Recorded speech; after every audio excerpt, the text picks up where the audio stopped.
का सर्व नेत्यांनी पुढाऱ्यांनी सर्वांनी एकत्र येऊन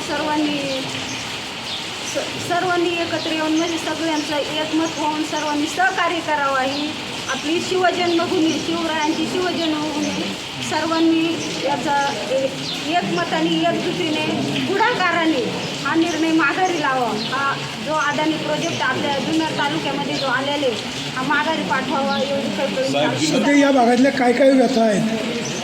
आमच्या व्यथा अशा आहेत की आमच्या इकडे दळणवळणाची सुद्धा सुविधा नाही. आम्हाला 5-5 किलोमीटर चालत यावं लागते घाटघरच्या स्टॉपपर्यंत.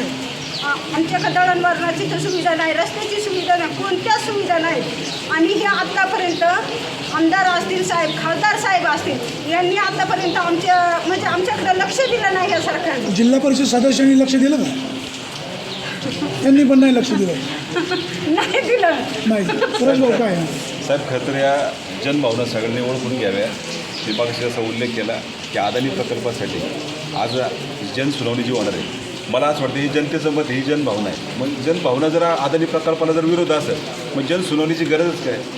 साहेब, तुम्ही जनसुनावणी आज पोलिसाचा त्या ठिकाणी बळाचा वापर करून प्रशासकीय बळाचा वापर करून करणार जर असेल तर तो आम्हाला मान्य नाही.